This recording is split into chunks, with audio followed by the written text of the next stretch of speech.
Hello, everyone. Hello, hello, hello. Welcome to Real Estate Investing Seminar, How to Build a Successful Power Team. Let's get those cameras on. Let's get ourselves ready. And now here's a quick surprise. If I don't look like Tim, it's because I'm darker, I'm shorter, and I'm not. My name is Ray. I am a co-founder here at Trust Your Talent, a strategy trainer, and a mentor. And I want to welcome all of you to growth, to Tuesday evening, and learning how to build a successful power team. Moving forward, here is something one of our power team members created. Important information you need to know. However, who here has a law degree? No? Just me? I'm kidding. I don't even play a lawyer on TV. So what does that say really? It's a disclaimer. We are not here as financial planners. I'm not an accountant to the dismay of my mother, nor am I a tax advisor, even though I have the glasses for it. I'm not a lawyer. Or any of those professions where they require a license. What I'm going to be sharing with all of you here today is my experience. My experience out there in the field, applying everything I have learned before, now, and making sure I can share it with all of you. After all, the name of this event, of this seminar, is How to Build a Power Team. So we're going to be sharing how we leverage power team members and work with them smart. And do note that this event, this seminar, is being recorded. Okay? So that means it's going to be used for training, as in I'm going to watch it again and say, oh, I'm so happy with what I said. It was great. And it'll be used for marketing purposes. And thank you to Miranda. Oh, Benny is cooking. So you are on your way. I love it. Keep the camera on. I want to know what's for dinner. Before we get started, let's take the next 2 minutes to download, mind dump what has happened before seminar. Let's get it out of your head. Make room for all the new goodies that we're about to learn together. By a show of hands, who agrees to mind dump? Yes? Yes? Yes? Margaret. All right. Just one finger? That's not a commitment. Margaret, a whole hand, Margaret. Okay, we're there. Let's take 2 minutes to make sure we mind dump, starting now. And we are back. Everybody got whatever came from earlier before seminar down on a piece of paper and out of the way? Thumbs up if you did it. Yes? Okay, carry on.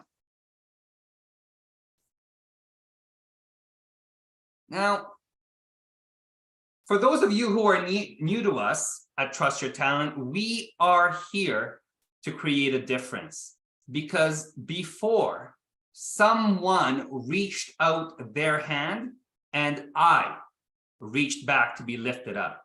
So we are here on a mission to keep on reaching out for those who are willing to take action, make sure that they're continuing on investing in themselves, and that they are willing to do the work to change the lives for themselves, their family, and their greater community. So if that sounds good to you, keep on continuing and staying with us. Now, our vision is to elevate human potential by living a strategically positive life.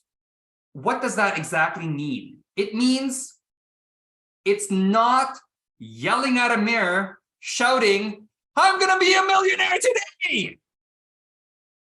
That's great. However, it's also about taking action. It's also about taking thoughtful, educated, strategic action with everybody that's going to be supporting us in our power team. And our mission is to create financial independence one person at a time, because it has changed my life. I'm not sure if you know about the Philippines in the 80s. It is not Switzerland. My block is where UNICEF handed out free food. That's where my background is. And I am so grateful for what real estate has done for me and my family, and the options I get to live my life now. So our format for our seminar is, we're going to go over a poll. And the first one is, are you ready? Are you ready for our first poll of the evening? Thumbs up.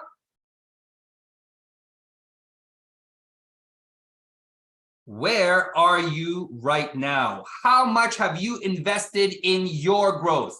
How much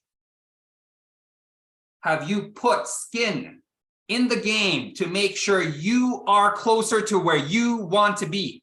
Because as they say, the definition of insanity is repeating the same patterns and expecting different results.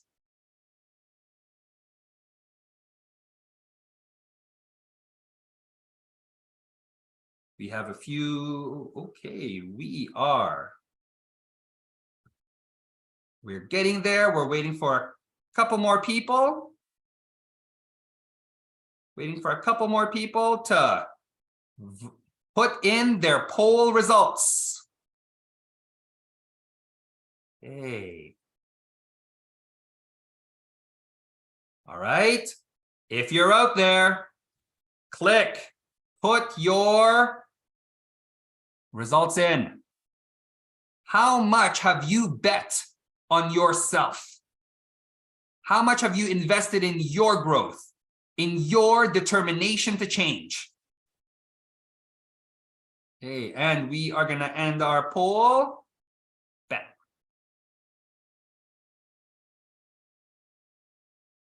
So in our group, on this evening tonight, we have the whole gamut from someone just starting out their journey. Welcome to seminar and our first taste of TYT, to over 6 people that are all in and committed to their growth. Can everybody see the results? Thumbs up if you can see it. We've got a lot of growth-oriented people with us tonight.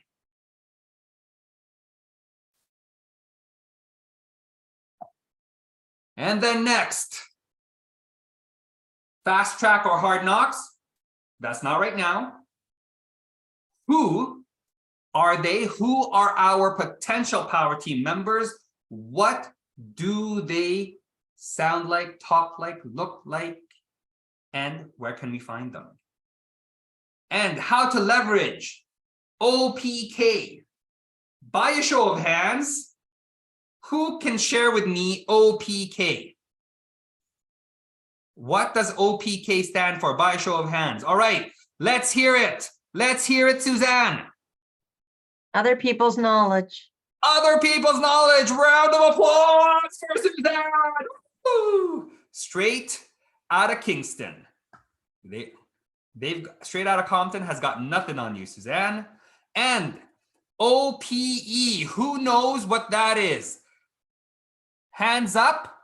And by the way, if you don't volunteer, it's voluntold. OPE, what does that stand for? Okay, Troy. Other people's experience. Other people's experience. Yeah, absolutely. Nice. Thank you. Thank you. And your own financial education to build the best team. Because if we don't know how to leverage a tool, it becomes a weapon. Who here knows how to use a chainsaw? Okay. I do not know how to use a chainsaw. Scared to death of it because I don't really know how to use it. So again, a chainsaw is not a tool for me to build, to landscape. It is something that I could potentially cut off my leg with, since I don't really know how to use it. Mitch is smiling at me because he knows exactly what I mean. Again, we all start somewhere. So be knowledgeable in how to leverage your tools and how to start the conversations with power team members. By a show of hands, who is scared to talk to people in suits?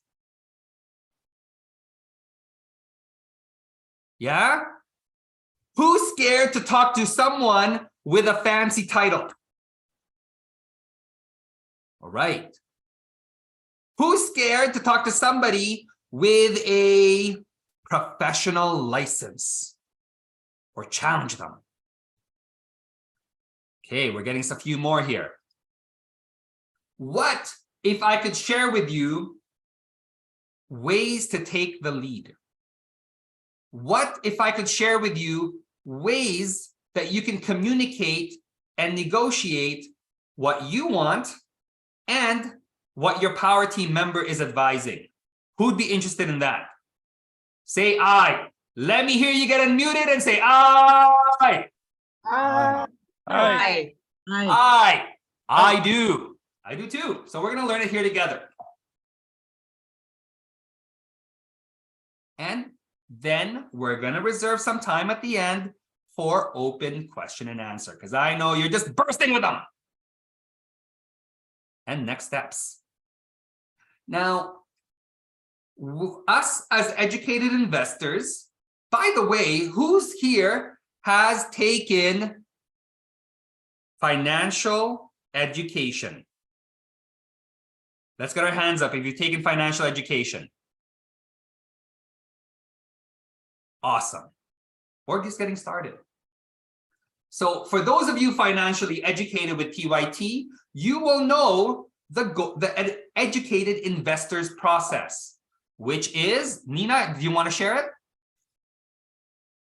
Absolutely. SMP. And what does S Strategy. stand for? Strategy. What does M stand for? Market. And what does P stand for? Property. I'm just kidding. Now, why? Why do we take that approach? Because most people, emotional, uneducated investors, fall in love with a property first. And then they turn and twist and do contortions to make the property work for them. However, at this point, they're stuck. They're married to it. I mean, who gets married to someone without a first knowing what they want? And then going on a few dates. Okay, so figure it out. Figure out what's important to you first and what's going to get you closest to your goal in the shortest line. And that is what? Strategy. Then we're going to figure out where that strategy works. And that's figuring out the market. And finally, we will look at a property last. So now we're going to look at what is a power team. By the way, who here knows what is a power team?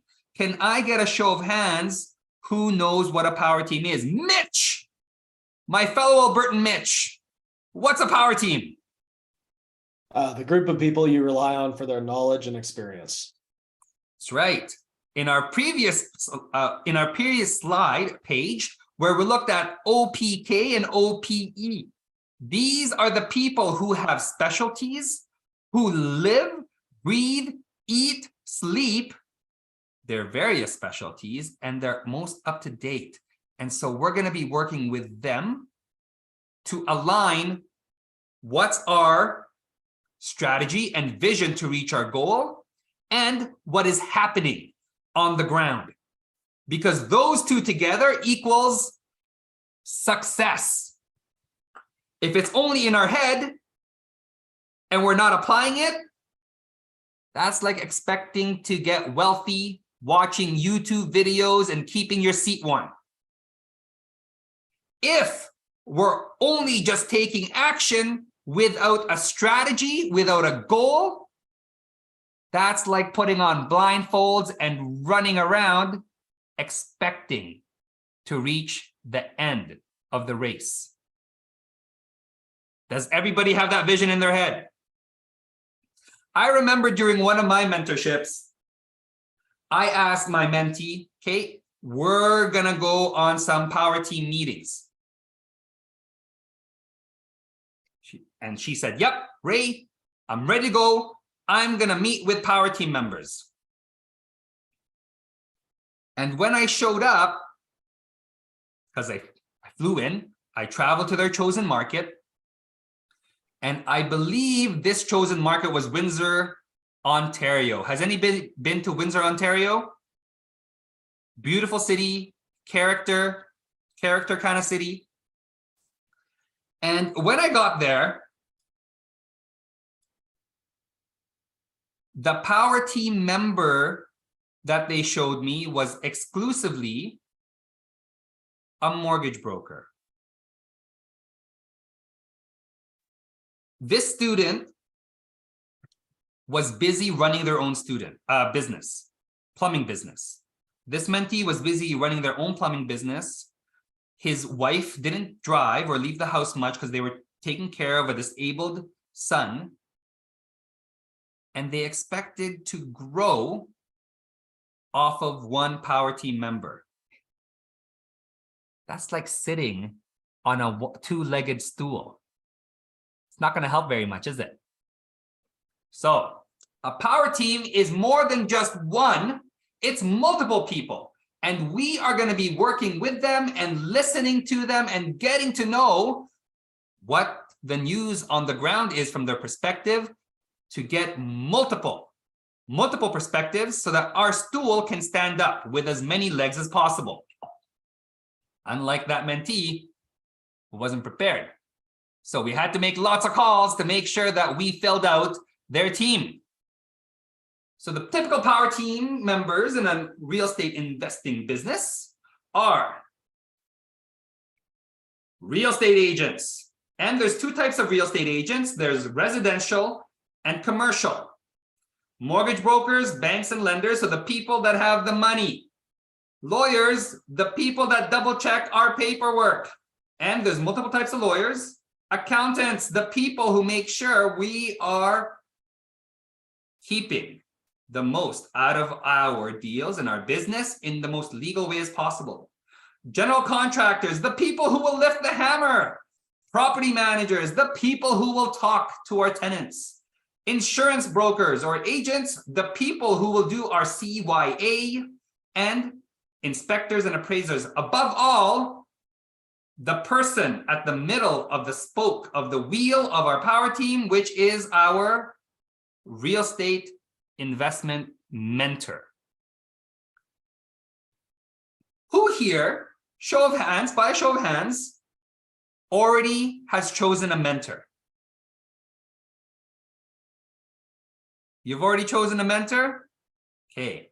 And if you haven't, go online to the Trust Your Talent portal and review the videos of the mentors. And of course, feel free to, once you found out your final two, book a call with them so that you can get to know the person that's going to be at the center of your, not mine, I already have my mentor, your power team.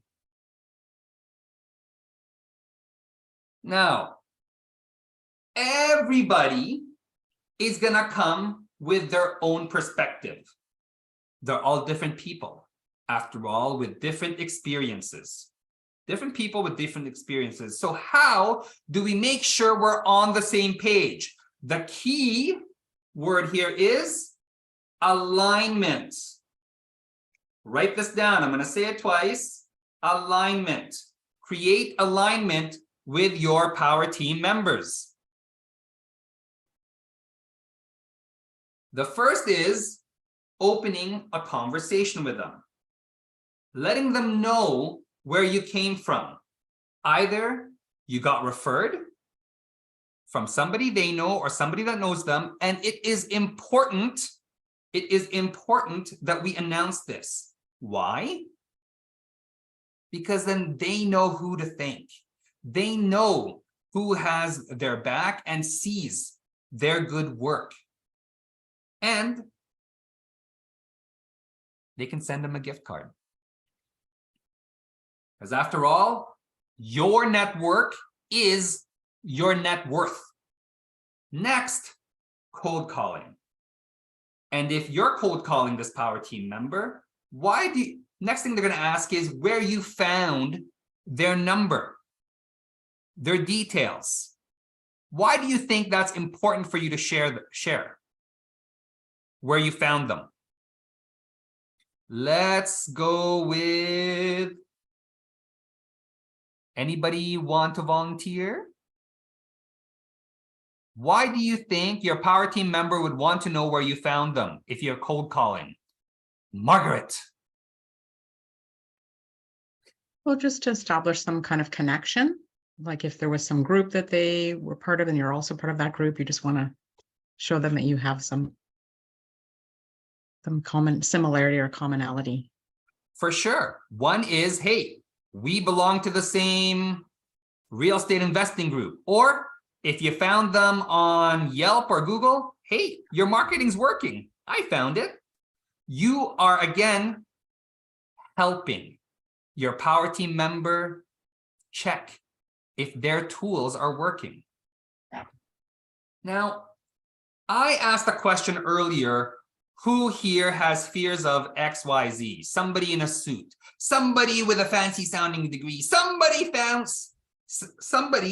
with a fancy sounding license. I'd like to share here a story of a student that was just like that. When I arrived, this one was in London, Ontario. When I arrived in London, we planned the day. We went through all the power team members we were going to meet. By the way, this one actually had lots of power team member meetings. I was very impressed. However, when we got to the meeting, zip, she would freeze. She was scared. She was afraid to even say hi. Because of all the things everybody here just mentioned before. She was scared because they were in a suit, that they had a fancy degree or a fancy title.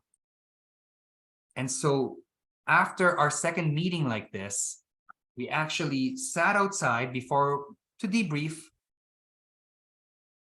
and really align. Everybody with a fancy degree and a fancy title and a fancy license in a fancy suit is here to help. She responded with, what if I say something dumb, Ray?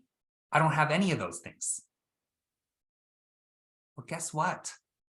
It doesn't matter if we say something that isn't the smartest, fanciest thing in the world, because these people are here to help us. And if they laugh at that, they're not really here to help us, are they? On to the next one. If somebody is willing to stay silent at our mistake, not the person for us, because they're not helping us grow. They're being polite and not helping us grow. If they say something and correct us, that's our power team member, because that's somebody that is invested and willing to teach us so that we know what they know. Who agrees with that?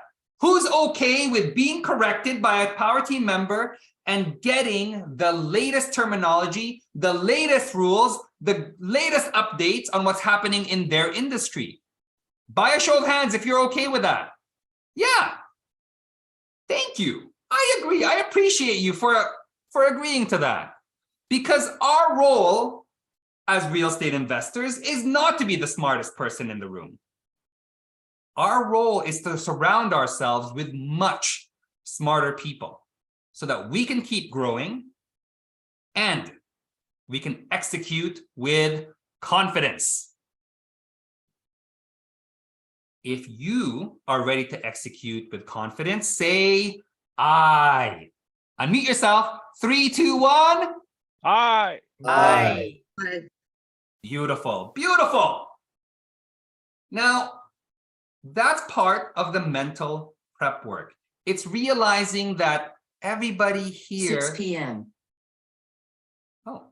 that everybody here is out to help each other. Now, different people will help in different ways, and it may or may not match with you. Part of our role, as my role as a mentor, is to guide my mentee to see and compare. Because after all, let's all agree, there's bad people in good schools, and there's good people in bad schools. Yes? Yeah. Yeah. So that's what the mentor is there to share with all of you, to leverage their experience and open your eyes as mentees to the breadth of different people, different power team members out there and how they approach your business. Who would want a mentor like that guiding you during your meetings? Say aye. Aye. Yeah. Aye. I want that guidance. Now, how would you start the conversation at your first meeting? I gave a hint earlier on how to do it. How would you start a conversation in your first meeting? I'm going to give you some choices, and I would like you to vote. If you believe it's 1, put up a 1. If you believe it's 2, put up a 2. Do you want to go first thing in your meeting sounding like the most impressive real estate investor ever who has 25 years of experience, properties all over the world, and billions of dollars worth of assets under your control? That's option 1. Option 1.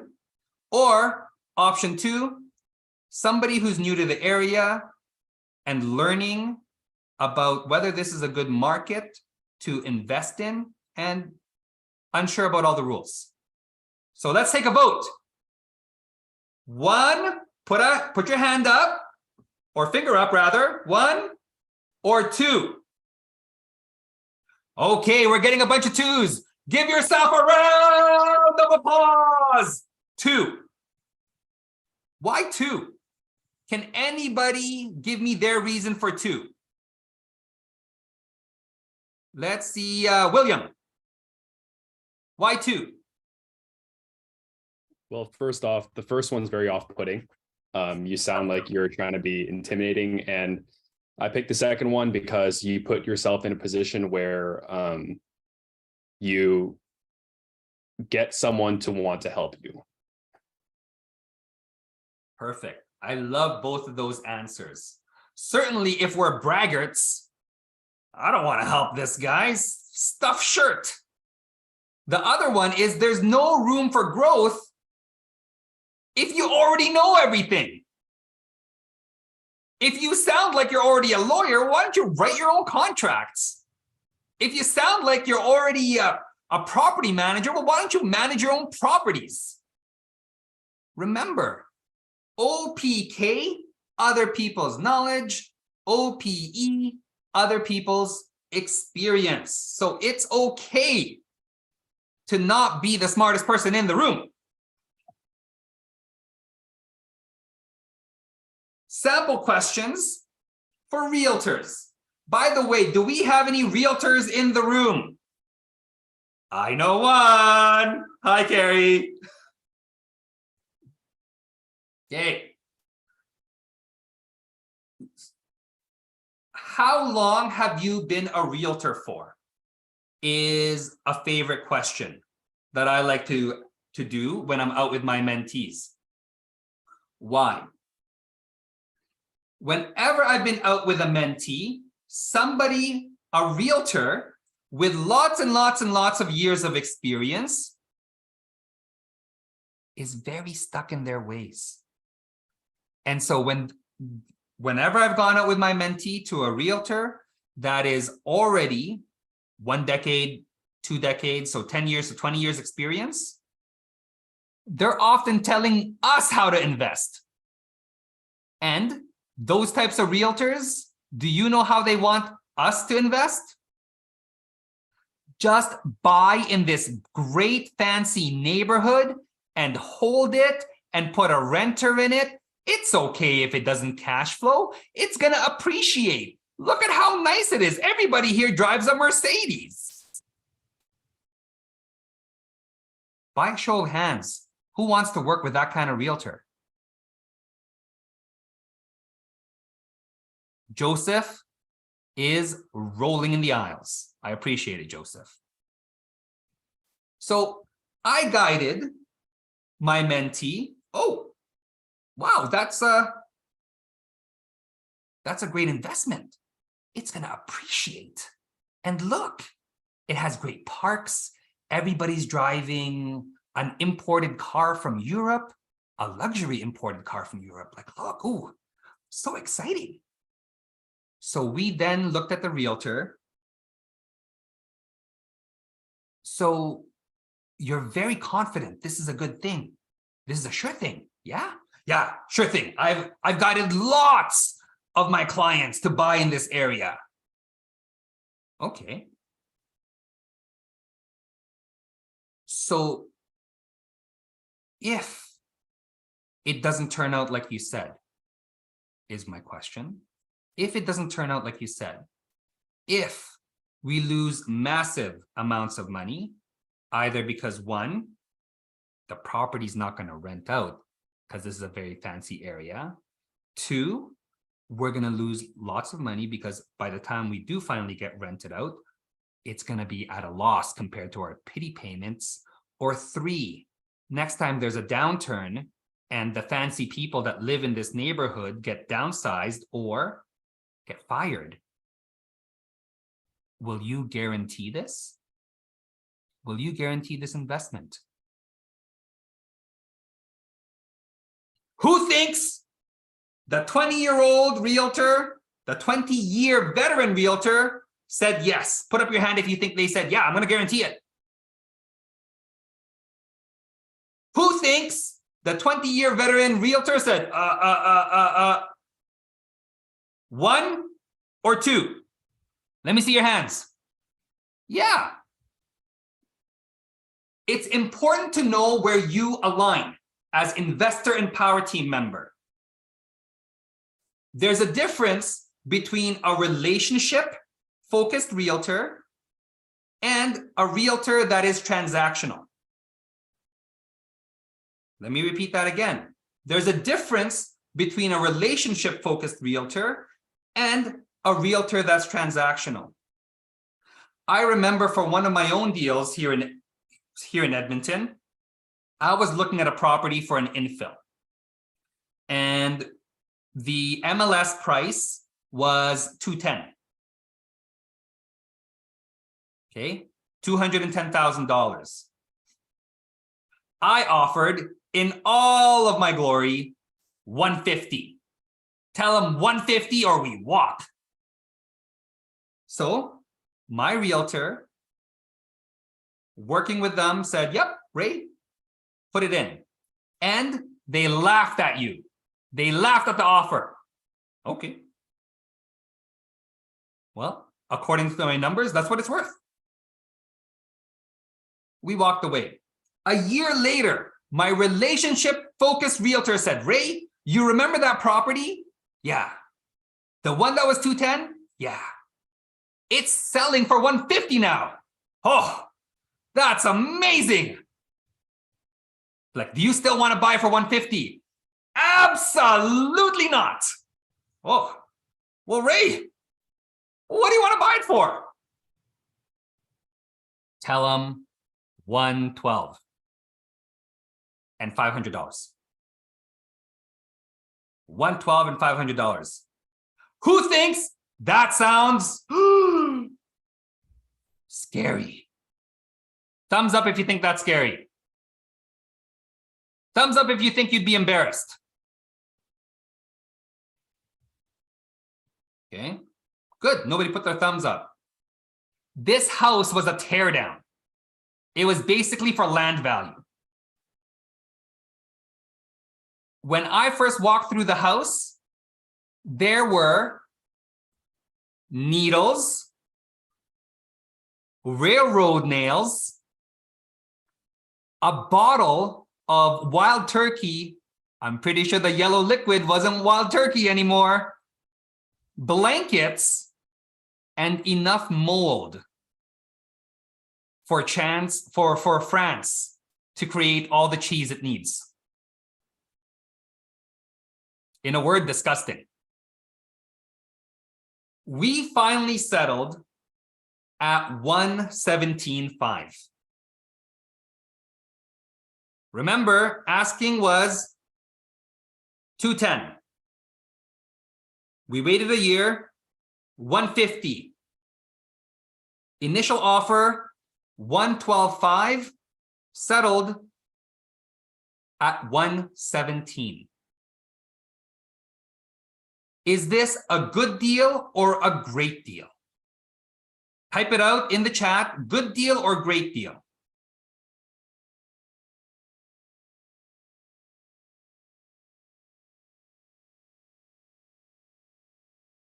Okay. Who made this great deal happen? Me as the real estate investor or my power team member, real estate investor focused and relationship focused realtor? Who made it happen? We have one answer. We have two. You got to put yourself out there. That's where the growth happens, where it's uncomfortable. Okay, we'll pause there. It's both. This is why we have alignment meetings. It's both. I can definitely understand where I come in.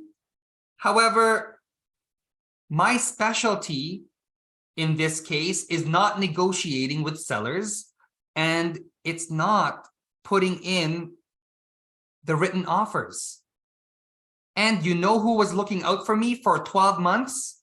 My relationship-focused realtor. That's somebody who's got my back. That is somebody who will tell me, you know what, Ray?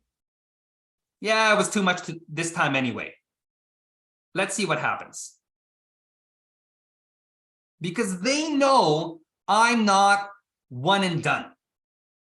I'm not a one-hit wonder. I'm here for the long haul as a real estate investor. That's who we want to find. That's how we want to find alignment. And here is the next one. What is your area of focus? I did a mentorship in Toronto. Who here has ever been to Toronto? Who's been to Toronto? Yeah? All the Toronto people are like, I don't have to be ever been in Toronto. I am Toronto. So Torontonians have this swagger that they're the center of the universe and they're all that in a bag of chips. So imagine being on a mentorship. Oh, short Edmontonian me from Edmonton, Alberta. I'm so provincial and like, oh, I'm so nice. Sitting in a fancy office with somebody, and I'm pretty sure a designer suit on fancy designer furniture, asking them, this one guy who was a realtor, what's your area of focus? Do you know how he responded to us? Me and the mentee? We focus on everything.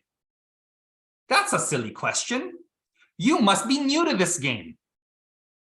We are experienced 15 years in the Toronto market, in the 416. What does that tell us? How did you think my mentee felt when he heard somebody super fancy suit in a super fancy office telling us we do everything? Well, hell yeah, he believed it. It's like, oh, Ray, this is a great broker. This is a great brokerage. This is a great place for us to do deals. They do everything, right? During our debrief, I mentioned realtors have a specialty. Did you know that? Realtors have a specialty? There's a difference between a buying realtor and a selling realtor. Do you know what the difference is? It's their approach and personality. It's their approach and personality. So I remember working with another realtor out just outside the city of Edmonton, and I thought he was the nicest guy ever, spoke slow, was so relaxed, and I was selling one of my properties because I wanted to reposition and put the money elsewhere. And he came up with all these great ideas like, yeah, Ray, we're going to take photos with this DSLR and it's going to move and be artsy. I'm like, oh, that sounds great. Yeah, you're my guy. My property with him did not sell for 6 months.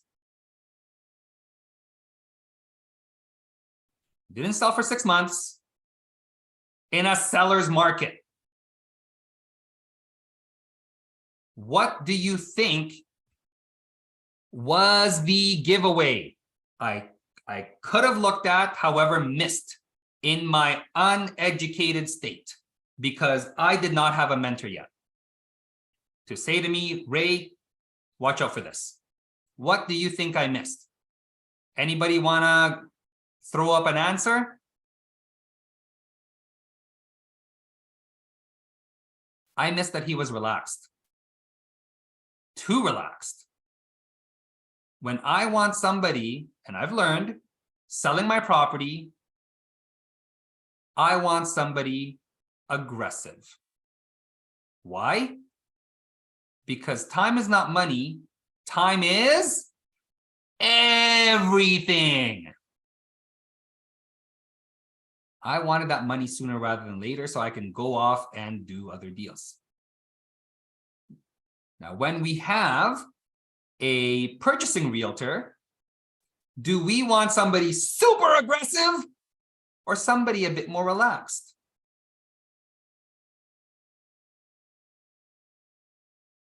What do you think? In my experience, I prefer somebody more relaxed. Somebody who knows their stuff and more relaxed. Do you know why? Imagine this. You're working with an intense realtor who wants, and let's be fair to realtors, they only make money. That means they only get to put food on the table. They only get to pay the bills when there's a transaction. So let's be fair. And we, as real estate investors, have a long list of what will create a successful deal. Who do you think will work with us on that? The patient, relaxed realtor or the intense realtor? Yeah, patient, relaxed. Again, the patient, relaxed realtor looked at me and said, if you're not getting it at 150, you're not getting it at 150. Cool. We'll work with that. I've also worked with realtors that have attempted to pressure me in the past. Say like, if you don't get it now, you're never going to get this property, and that's the end, and there's no more property like this ever anywhere in the world. Whew. My blood pressure jumps. It's hard to do calculations with that kind of pressure. Ugh. So, choose. Which one is right for you and which one is right for your business? I mean, the unicorn of all realtors is somebody that's relaxed on the purchasing side and aggressive on the selling side. And that's a beautiful person when you find them. Give them a hug, take them out for dinner, take them out for brunch, because you want to be with that person for as long as possible. Next, have you assisted in any FSBO transactions? I remember walking into a very early mentorship, again in Toronto, and my mentee again took us to this small shop, a small brokerage, and we met with a very, very sharply dressed realtor. I'm guessing he was 65. And he introduced himself as, yep, my name is so-and-so, and my name is John. Let's call him John. My name is John. I've been doing this for 35 years. I'm actually the broker on record. I do commercial properties, and I do high-scale residential for my commercial property clients. I specialize in multi-million-dollar residential properties and industrial/commercial.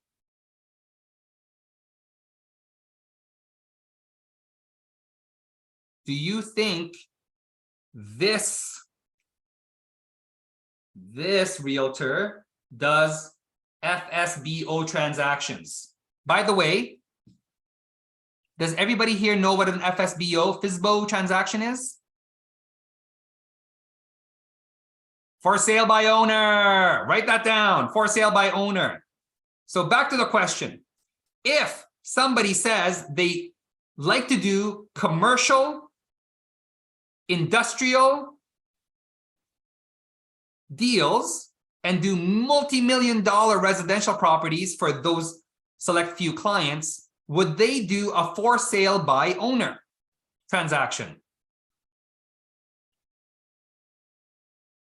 Thumbs up, yes. Thumbs down, no. Miranda, you are a laugh and a half. The answer is no. People who are doing for sale by owner typically aren't going to be buying the strip mall, Eaton Center, and the port of St. John. Okay? Now, are you familiar with transacting with seller financing for your investors? Why would that be an important question?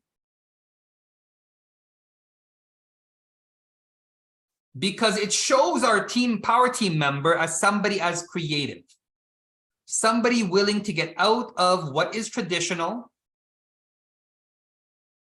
If that is your bag, for seller financing. Okay.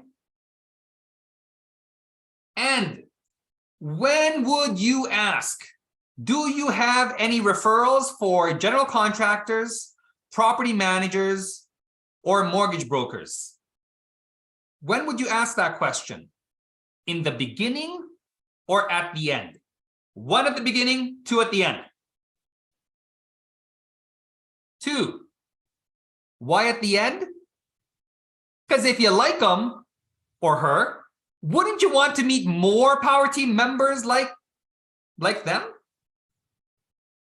Yeah. Remember, our network is our net worth. And so people that are alike hang out with like people is the thinking. Now, sample questions for mortgage brokers. Is anyone here on the seminar a mortgage broker? Put up your hand if you're a mortgage broker. Where are you? Out loud and proud. No? Nobody? Okay. The first thing I like to ask is, do you work with real estate investors? It's important to set that out up front, so then we're not gonna talk to them for an hour and then surprise them. Oh, yeah, I'm a real estate investor. And we find out, nope.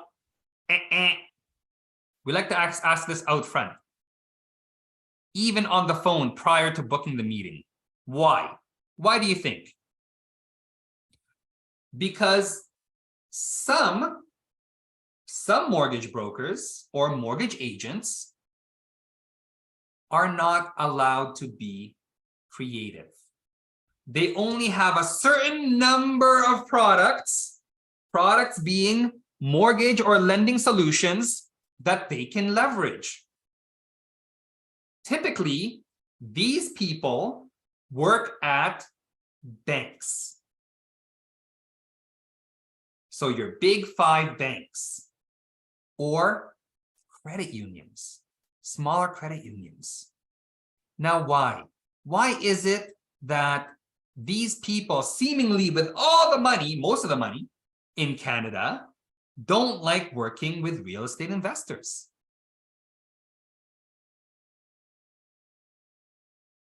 Because we have higher requirements for creativity. I mean, really. I've worked for the You're Richer Than You Think bank before to get some mortgage broker, mortgage agent experience to see how it works behind the scene so I can leverage that knowledge for my business.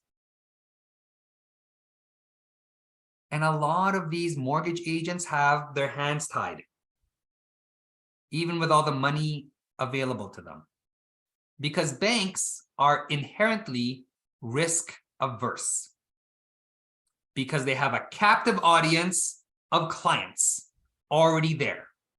So they don't need to be creative.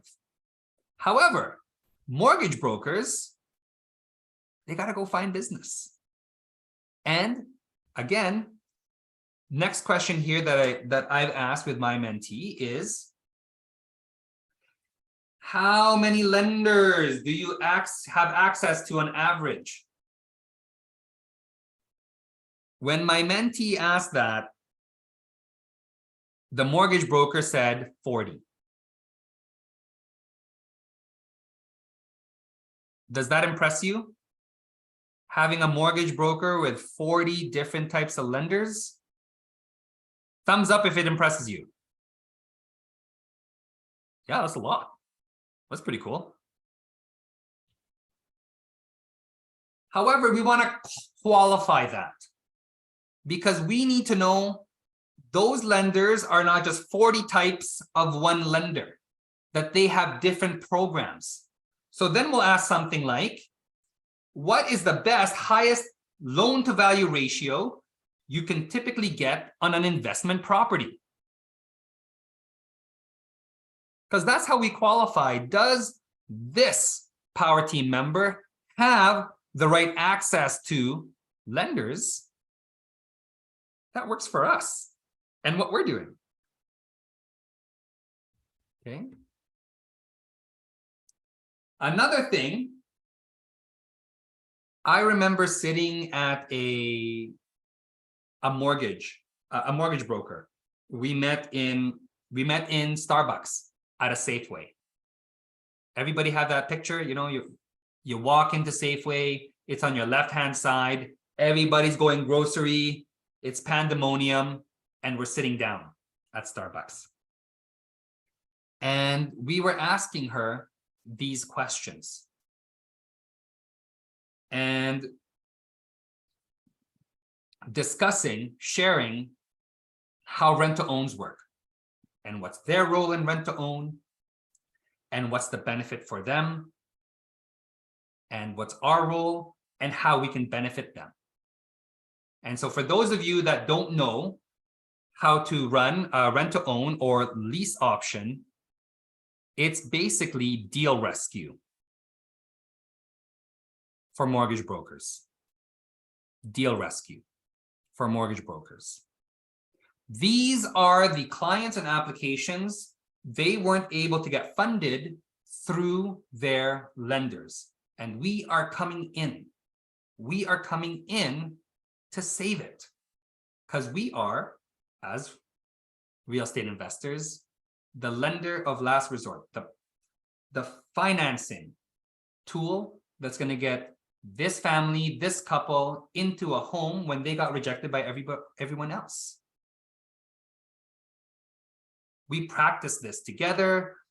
My mentee was very proud of herself. She's like, yep, whoo, I know what to do. I did it. I sounded good. And do you know what the mortgage broker said next? Yeah, I'll send you deals. However, only if I get the front end and the back end. So 2 mortgages from you.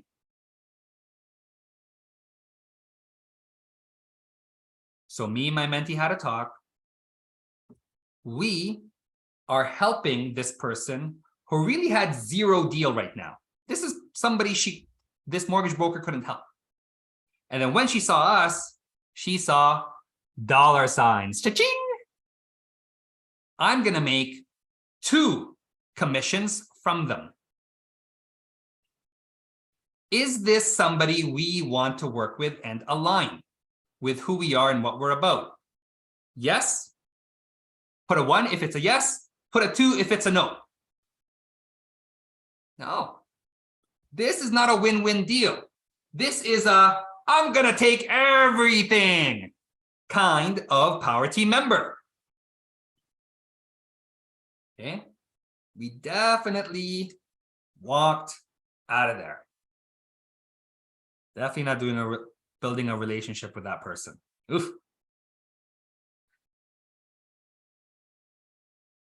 Another one I like to ask is, what's your goal this year as a mortgage broker? How much do you want to fund? How much do you want to fund? This will depend on the market that you're playing in. For Vancouver, telling a mortgage broker telling you that, yep, I want to fund $1 million. That's a lazy mortgage broker. Kevin's like, ha ha ha ha, that's how much my parking spot costs. It's Vancouver. Versus a mortgage broker in Timmins, Ontario saying, yep, I want to fund $1 million.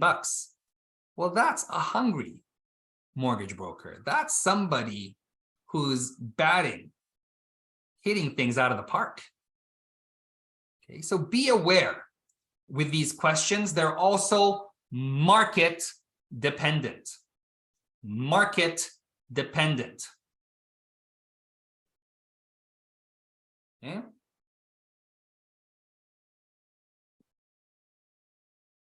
Now, I want to take a moment for those of you who are new to TYT, or those of you here that have been TYT since the very beginning. By a show of hands, who is learning something new and enjoying themselves? Awesome, everyone. Awesome. So if you're enjoying yourselves and you're learning something new, TYT has so many events. So many events. We are sharing what it is to get started and get started on the right foot and get you, dear real estate investor, in a place of success. First, we are gonna be in the center of the universe in Toronto. We are having a live workshop. That means we will be in the same room as you, sharing the different strategies to get you flexible and strategic, regardless of whether the market is going up, down, or sideways. So if you're around the GTA and want to take your real estate investing to the next level, join us on March 18th. I'll be sharing the link to it in a bit. For those of us also in the GTA that want to get leverage, our knowledge as Trust Your Talent team members, we are going to be doing simulations, leveraging cash flow. And that is going to be also in Toronto on March 19th. So both places are going to be at both events, 18th and 19th, are going to be at 801 Dixon Road in Toronto. Next, we have Level Up Bootcamp. For those of us that aren't able to make it to the GTA during those dates, we have an online live event. What does that mean? It's going to be online and somebody's going to be there making sure you are learning what you want to learn and adapting to what your needs are. And that's going to be on March 25th. So if you're unable to make the 18th or 19th, circle your calendar to join us on March 25th. We are also having our next monthly REI coffee chat at 11 a.m. Eastern on April 15th. And then TYT Connect Live on the West Coast also on April 15th. So if you couldn't make it out to Toronto, we're coming to you on the West Coast. And at 6 p.m. local time, we will announce the venue when we find it. And you're asking now, well, Ray, where am I going to find the venue? I'm glad you asked. We're going to be announcing it over our Instagram page, and that's Trust Your Talent, our Facebook group that is Talented Investor, and there's the QR code for it. So if you're not part of our Facebook group, scan it with your phone, go add yourself in there. Now, we also share continuing content on My Daily Dose with Tim. That is the founder. He is the founder of TYT and My Better Looking Half. And we also have a presence on the interweb, on the web, that is trustyourtalent.ca, where we share our events and the ways to get registered.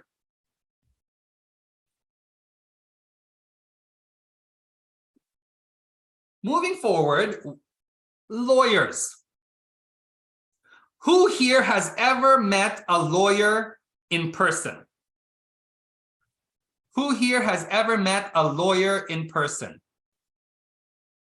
When you met that lawyer, were they just the happiest, jolliest person ever? Were they looking casual and chatty? Or did they look very suit and tie and look like they had a stick up their back? One or two? One or two? Oh, there's a three? One or I've two? met both. I've dealt with a few. Oh, you've dealt with a few. Okay, awesome. In my case, it's typically two. Because when their profession is worrying and sweating the details, or else losing their job, their house, their fancy Porsche, they tend to be a little bit stressed a lot. Okay. However, I love lawyers. And you're like, well, Ray, they cost so much. Lawyers cost so much money, Ray. Like, they cost $200 an hour or $300 an hour or $400, $500, $600 an hour. Can I ask everybody here a question? I'd like to paint you a picture. If you are in a courtroom fight and somebody is suing you for all you're worth, spewing a bunch of lies, who do you want on your side?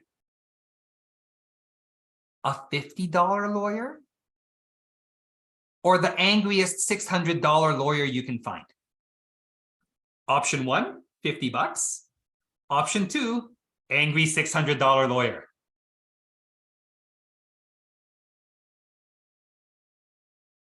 Okay. Yeah. two and above. The angrier, the better. Miranda, you are hilarious, young lady. Absolutely. Experience matters.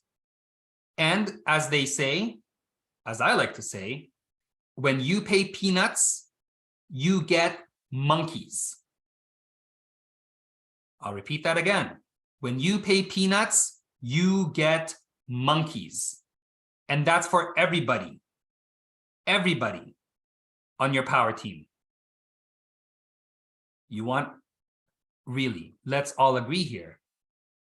Do we think shortchanging a power team member will get us the best results? Do you think we're encouraging them to be creative and work hard on our behalf if we're nickel and diming them on everything? Who believes that? Nickel and diming our power team members is the best way to go because it lowers overhead. No. I would rather work with power team members who are creative, who have my best interest at heart, and can create a bigger pie. Create a bigger pie. Because they may know something, see something that I don't, and it makes a good deal great. To quote Tony the Tiger, for those of us old enough to know Tony the Tiger. Now, I remember asking or sitting with one of my mentees, and they were getting a deal done, and they forgot to ask, how much lead time do you require for closing? They didn't reach out to me. They just thought, you know what? I know everything already. I'm not going to reach out to my mentor before going through and meeting with a lawyer for their very first RTO deal. And you know what happened? Their lawyer went on vacation because they didn't confirm that they had an art lease options in the works. It delayed the closing. The lawyer was a good guy, had to print things out at the hotel that he was staying at, sign it, scan it, send it back, and then provide instruction to a more junior lawyer on how to execute. Who here would have loved to have the guidance of a mentor instead of stressing out about getting their deal done? By a show of hands. Who here would have loved to have a mentor double check their work? Yeah, I would. Absolutely. Because when everything's on the line, it is great to be relying on your mentor as part of your power team to guide you and lean on their experience, to lean on their knowledge.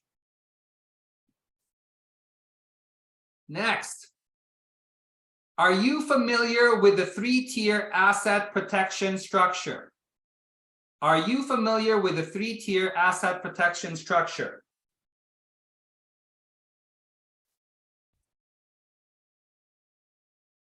I've sat in meetings with my mentees, and when we ask them this question, the first thing the lawyer says is, you don't need that. You don't need that. I can set up a better structure for you. And it is going to be so much cheaper. Who likes that answer? Who wants to work with that lawyer? By a show of hands.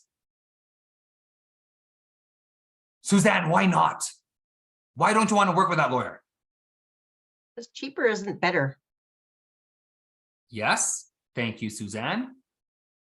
I'd also like to add, why are you giving me advice without asking me my situation? How do you know that advice is right for me without knowing what I'm up to? It's called being consultative.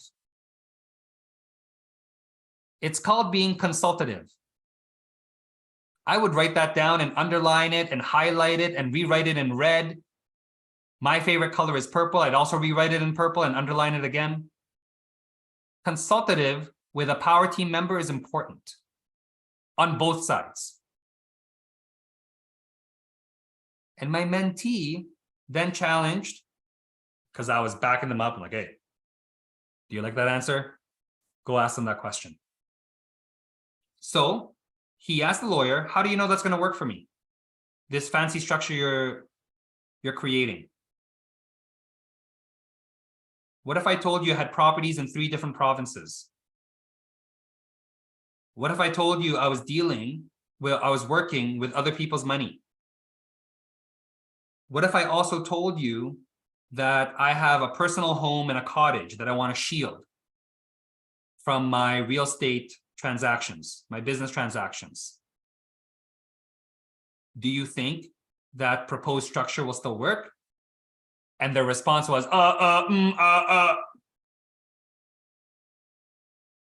What if my mentee didn't have me there? What if my mentee caved to somebody with more traditional education, a fancier degree, a fancier suit, a nicer desk? It was a nice desk, everyone. It was, I'm pretty sure it was mahogany. Very nice desk. However, did this person, in all of their fancy degree, fancy furniture, fancy suit, have my mentee's interests at heart without asking them what their current situation is and what they plan to do?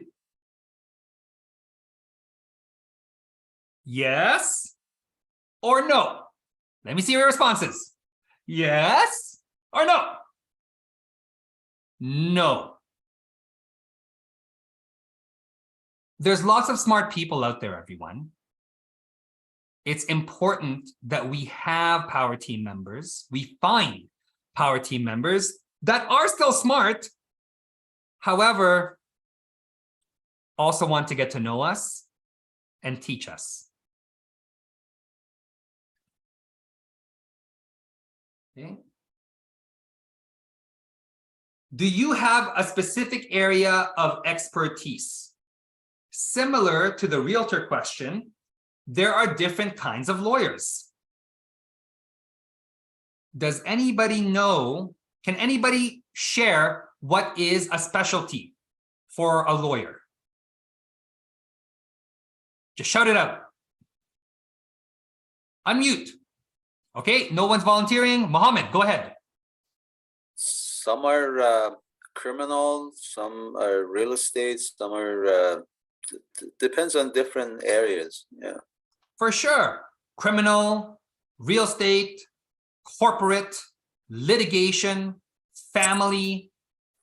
Those are just some. Oh, constitution, tax. thanks. Okay. Thank you, Mohammed. So, lesson here is, would you want a constitutional lawyer reviewing your real estate transaction?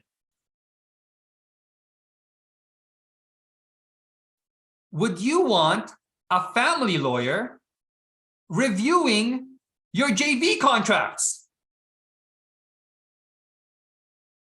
It's important to know what their specialty is so that you are getting somebody efficient at their job.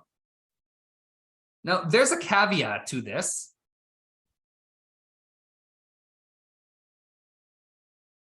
What if they're the only lawyer in town?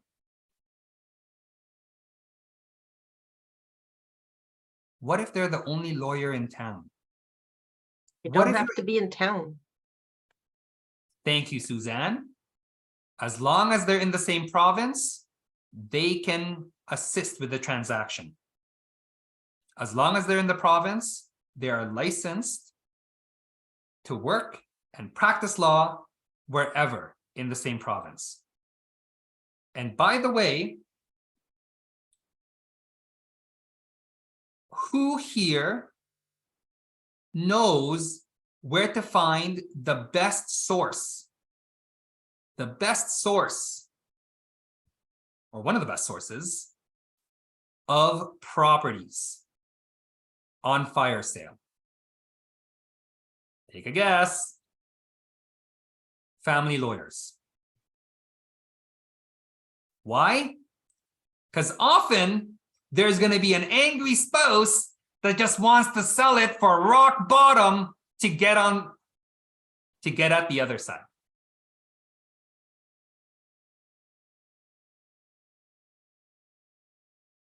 Who would like to have a steady relationship with leads from a lawyer, a power team member that can feed you opportunities at a fire sale?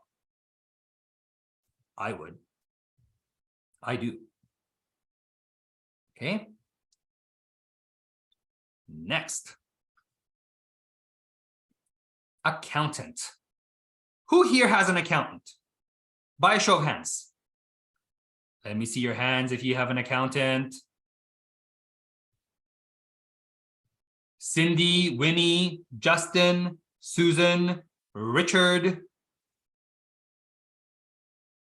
If you're in business and don't have an accountant,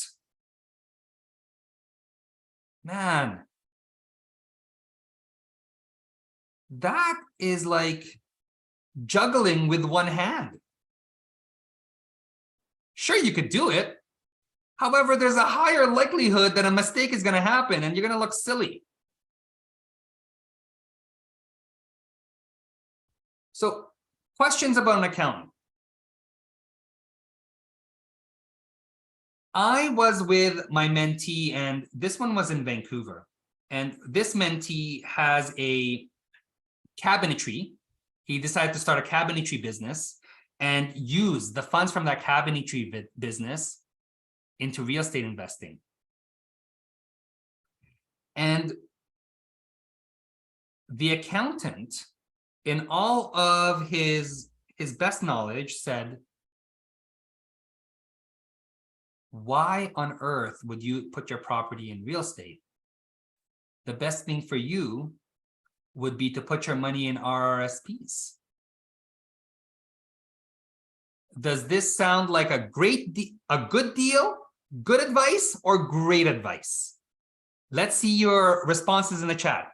Good advice or great advice that this accountant, tell my mentee, don't invest your money in real estate. Put it all in RRSPs. Good advice, says Troy. And this is a trick question. Sorry, Troy. Should have said that first. Yeah. It's neither. It's neither. Because this accountant was strictly looking at it from the, whoopsies. This accountant was strictly looking at it from the tax perspective, not the overall picture. Not the overall picture. Because if this accountant asked what my mentee was doing with the money, my mentee, she was making 24% on her investments. That's much better than RRSP money.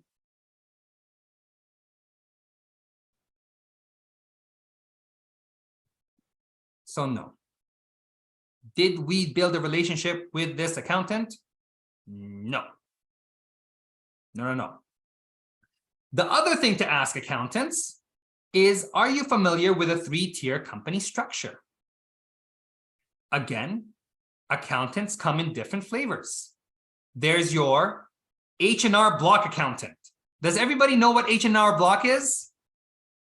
Yeah, you walk into Walmart, they're there during tax season, right behind the cashiers in their little stalls, typing away. Do you want that accountant looking at your business deals? No. We want an accountant who can answer, yeah, I know what a 3-tier company structure is. And yes, I am familiar with how to flow the transactions between them to maximize your returns and minimize what you owe the government. Cool. The other thing to ask is, what software would you recommend I use for bookkeeping? Now, in my past corporate life, used to sell accounting software. Why do you think this question is important? Anyone care to hazard a guess? An opinion? A response? Sorry, Troy. I promise I got your back for this one. No more trickery. It's because if they have you, or if they don't give you an opinion on which software to recommend, it means your accounting bookkeeping software will not work with your accountant's software. And what that means is more manual work and more billable hours. More manual work and more billable hours. Even if, yeah, it just does. So it's important to get that from them. What do you recommend? What should I use? And also ask, I love this question. When I went with my mentee to Ottawa, there was an Ottawa mentorship, and we were finding out that it was time to move away from their family accountant, the one that has done their taxes for years. Because family accountant doesn't do corporate tax. Okay. Her name is Amy. So me and Amy were in a mentorship in Ottawa. We went to our family accountant and asked them,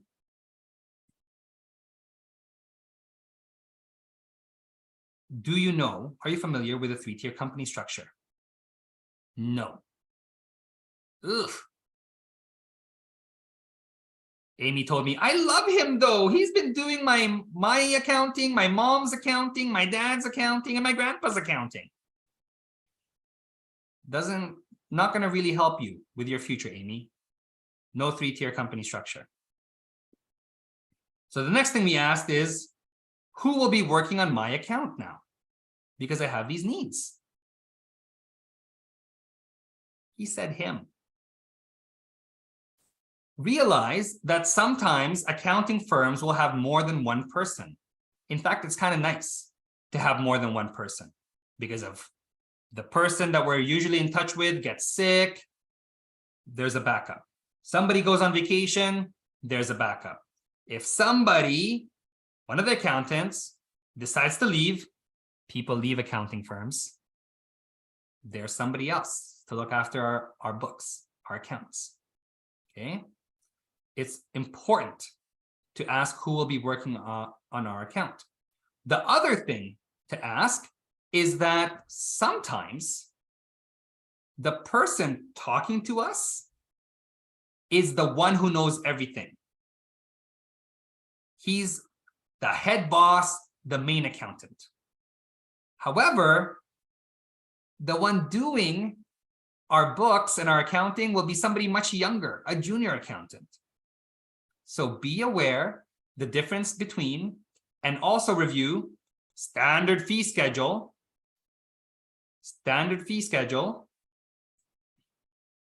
So you can look to see if what you're paying versus the person looking at your accounts, what you're receiving matches. Thumbs up if that lands. Yes? Next, we have general contractors who is themselves handy. Who is handy? Okay. Can I ask you a question? For those of you who are handy, which would you prefer? Counting the money coming in from your real estate deals, or spending every weekend fixing a property? Counting money, doing the work yourself. One or two. You want it? Oh! Yeah. So it's important we also find ourselves a good general contractor. 7 p.m. Ooh. In one of my favorite things, one of the biggest lessons I learned is money or price is what you pay, value is what you get. I would write this down. Price is what you pay, value is what you get. In my youth, prior to real estate investing education, Tim and I had developed a few basements. And our go-to move was to go check out the Chinese newspaper and call them, the contractors there, and find the one that cost the least. We didn't ask, does your company carry workers' compensation insurance? We didn't ask, are you licensed, insured, and bonded? We didn't ask, do you have a specialty? However, we would get quotes on, I need you to create a master bath for me, develop a basement, reroute the HVAC system for the basement, create stairs. By the way, because we're developing the basement, there's going to be all these weird angles. And I need you to create beautiful, sharply cornered molding. Do you believe we got what we paid for? Yes or no? Yes, thumbs up. No, thumbs down. Thumbs down. It's actually thumbs up. We did get what we paid for. Thank you, though, for sharing that. We didn't ask the right questions. We didn't check for value. We didn't make sure the people we were talking to had what we were looking for. Okay. So again, do your due diligence, even with power team members. We're going to do Q&A at the end because we have an announcement again. Invest in yourself, a quick reminder, because you're the constant asset that's going to be going throughout your journey here, your real estate investment journey. And take the time to learn and apply, because you'll be surprised what you can achieve over the long term applying what you learned. And if you have any questions at all that require a deeper conversation, book a coaching call with a strategy coach. Take a picture right now of the QR code. And the link is also on our website at trustyourtalent.ca. Again, quick reminder that we have upcoming events, and these are our upcoming events over the next 2 months. The very next one is live workshop in Toronto, Space is limited because it's a live event. We only have a certain number of chairs. The hotel and fire marshal is allowing us to put in the room, and it is on March 18th. And that's on 801 Dixon Road in Toronto. Live workshop event in Toronto. Scan the QR code. If you or someone you know or a potential JV partner, you'd like to get them educated so they can execute faster, scan the QR code. We are going to be covering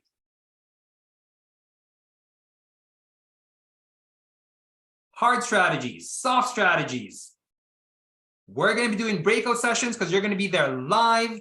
We're going to be sharing contract templates to get you started. And for those of you that really aligned with the lawyer example, you know these contract templates are not given away for free. So it's going to be part of live workshop. Raising funds script so you can speak to money, speak the language of money intelligently, and course materials and recordings, and of course scholarship opportunities for students that are taking action and need financial support. And more. The value is pretty much $10,000. However, we're having a launch special because this is our first workshop in the GTA, and it's $199 per person. If you bring a friend, it's $100 more. Okay, make sure, I'll pause for a bit here to make sure everybody here has the QR code and can send it to a friend or attend themselves if they're in the GTA.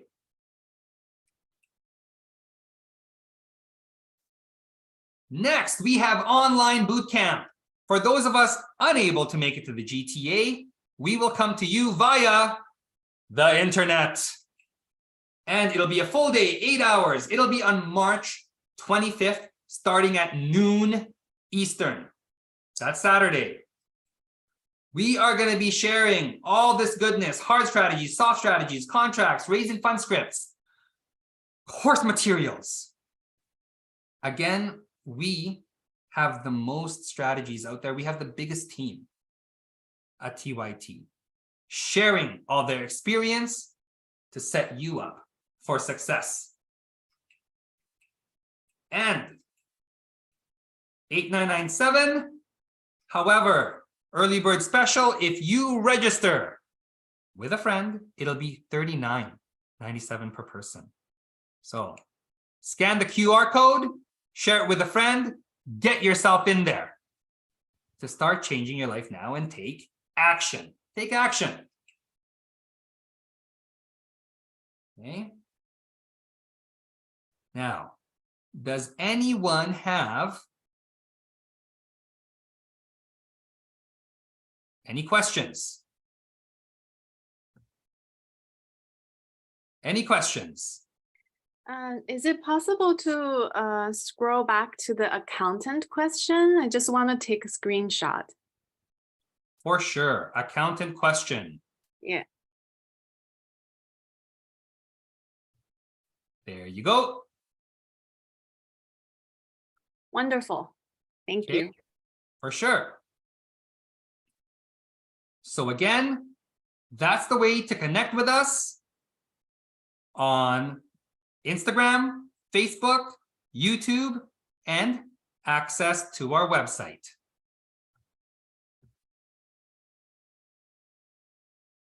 Any questions that I can answer from today? Hey, Ray, can you talk about more about FSOB? So that's for sale by owner. Right. So there's a question there under realtors. So have you assisted in any FSOB transaction? So if a seller is or if an owner is selling it directly, do they still need a realtor for that? Sometimes, and this is why we ask, or I like to ask them, it's because they're willing to be creative to get deals done. Okay. But the That means- FSOB, is it normally just by its name, FSOB, for sale by owner? So is it usually, is a transaction usually without the services of a realtor? That's correct, Okay, because it is for sale by owner. gotcha. Yeah. Yeah, Thank you. you're welcome. Any other questions?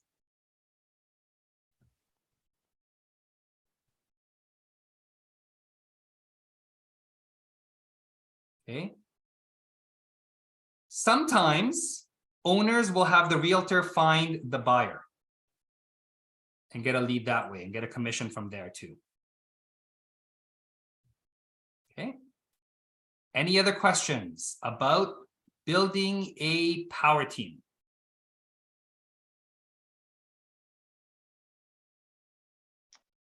Another question, Ray.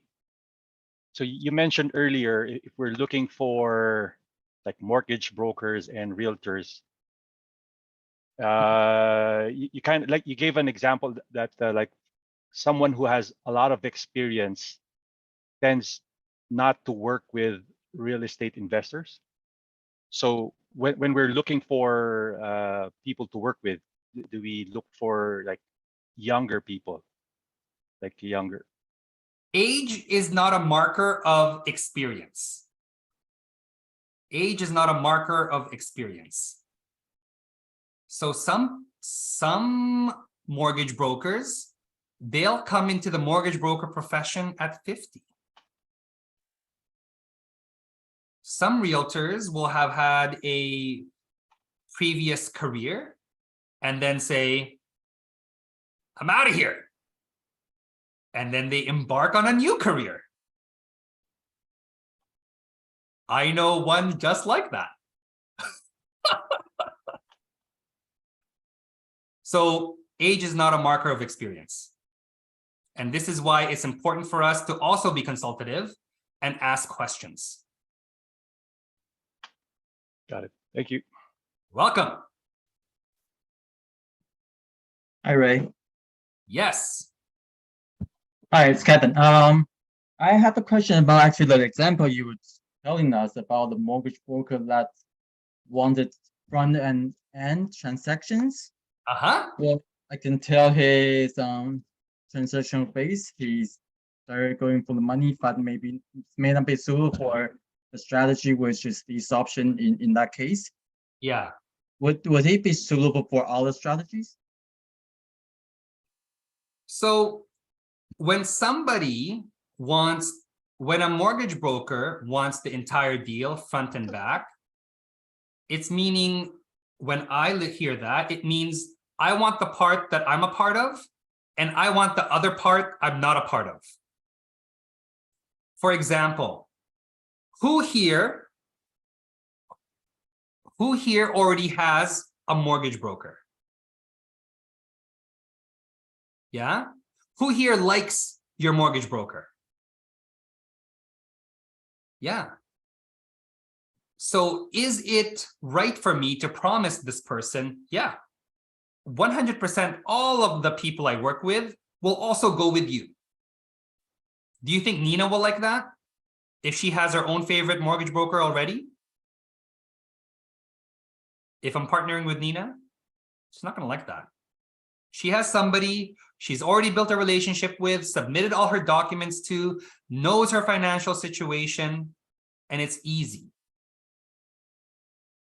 So again, as real estate investors,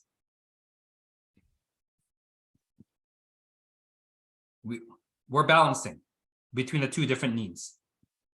And your mentor will tell you that. Reach out to Brooke.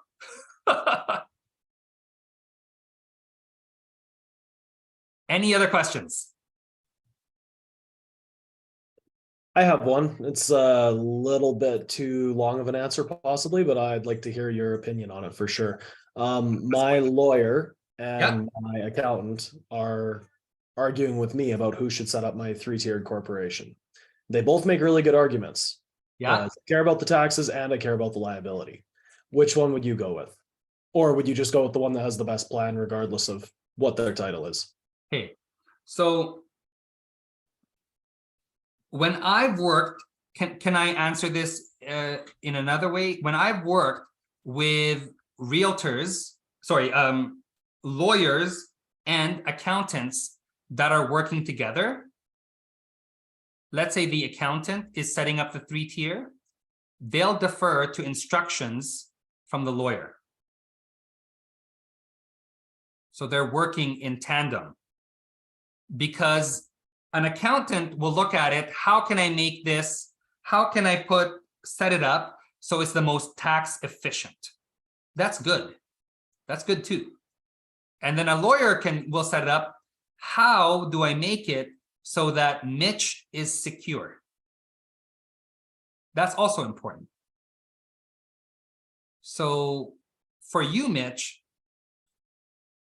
what's more important to you? And then what's your second priority? So it's not A or B. What does C look like?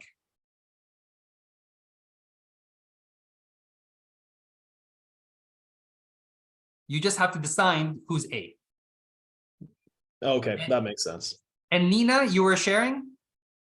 Yeah, Mitch, I'm working with a student right now, and same thing. They're in the midst of setting up their 3-tier, and I actually joined them on one of their calls as well. And it's interesting. I mean, yeah, definitely from a tax perspective, or from an accountant perspective versus a lawyer perspective.